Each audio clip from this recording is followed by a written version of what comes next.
G'day everyone, Barefoot Captain back. It is the Barefoot Captain's Log, day 23.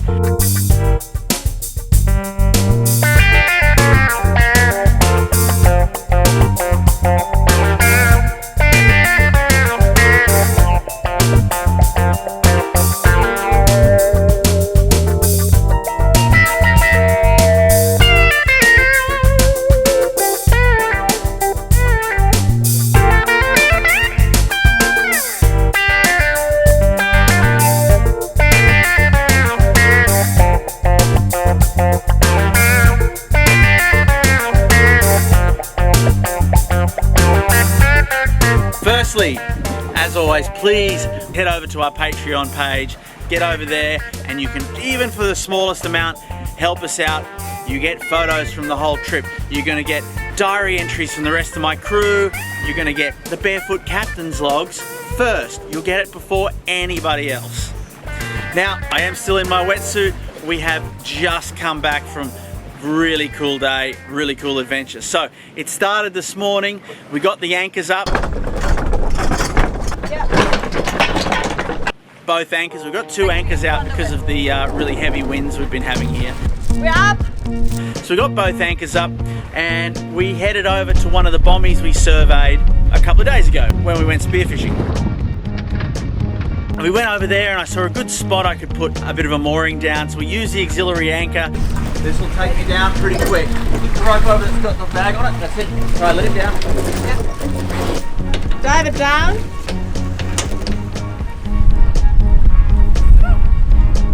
Lock her off. Lock it off.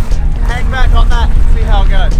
Locked off. We locked that in around a bit of a bommie and that made us a mooring.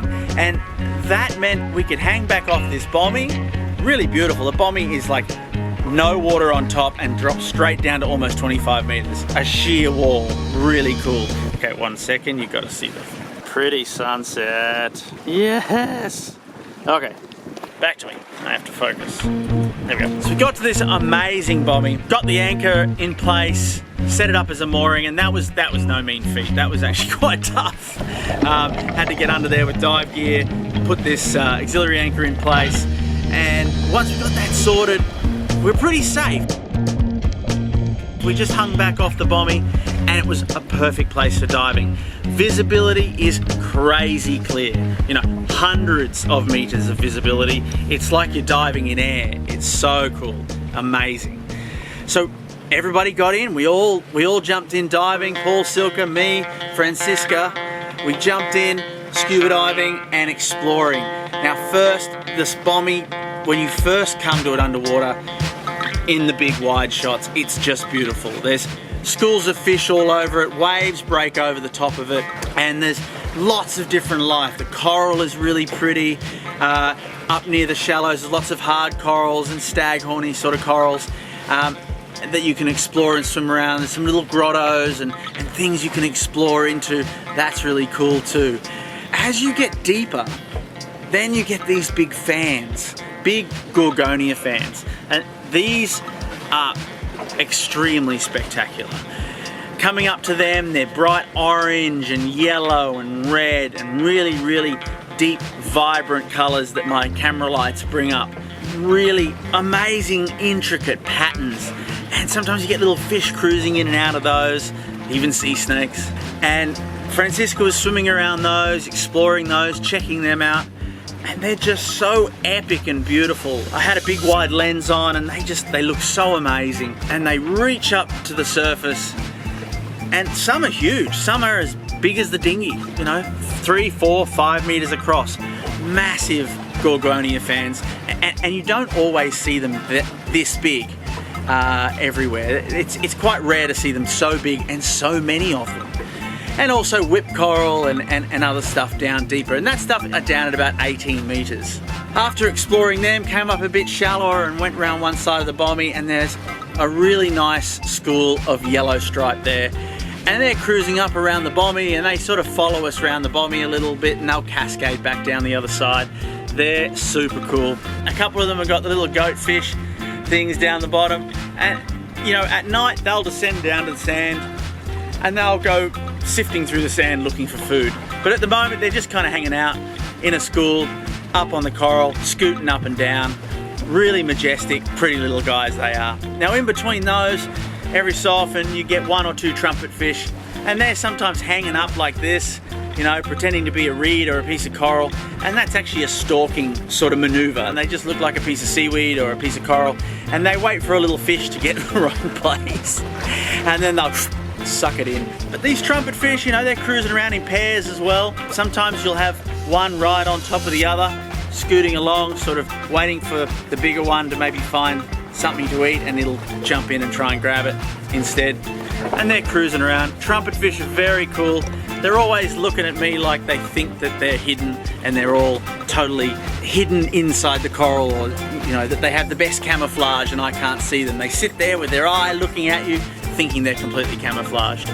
You've got to remember, in underwater, up and down it doesn't matter what's up and what's down. And so sometimes you'll see fish come down the Bommie and under a ledge, and they'll just swim upside down. To them, up and down really, you know, it's not important. And there's a couple of little fish cruising around completely upside down, totally happy with that. Now as it got into the late afternoon, well, the light gets a bit lower, really pretty, and the sea snakes start coming out. Well, the sea snakes are kind of always there, but in the late afternoon they get really interested, and they get really frisky, and we had a couple of snakes coming up to the surface. We had one snake hanging up around the boat, cruising around the propeller, checking the boat out. He was quite enamored, I think, with the propeller. He thought that was quite interesting, and went up the surface, grabbed a breath, took off. But there was 2 sea snakes hanging around each other. It was like a female just cruising around looking for food, and a male looking over her shoulder going, hey baby, what's going on? How are you? Just trying to get her attention, trying to see if she's up for mating. And they played that little game for a little while I was following them around, and then they headed down a bit deeper. But this Bommie was so pretty. Finally the weather allowed us to get over there, and even from the air it looks amazing. It's just this little coral oasis in the middle of a sandy desert lagoon, and the waves break over it, and it really does look so majestic. I really wish we could have stayed there at night, but it's just a little bit too treacherous. And you know what? You know, it is a bit of a risk sitting there. We did keep 2 people at all time up on deck watching for us, especially for Guy.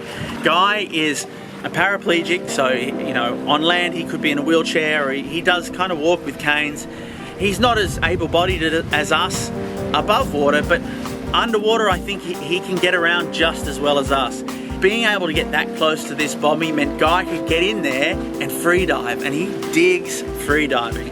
He was able to pull himself down our mooring line, and then down the coral, and past all the yellowtail, and around the coral, and through different bits of the Bommie, and really get a good look. You know, just as good as we were on scuba, Guy was cruising around just as well. He dives as good, if not better, than some able-bodied people I know.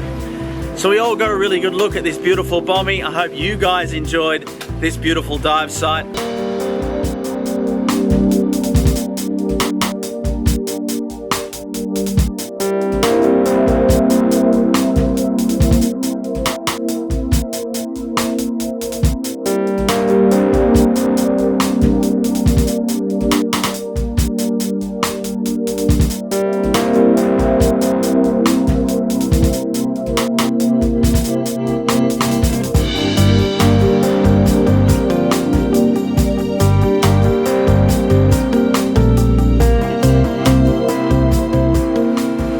Might get back there tomorrow, or we might find a different adventure.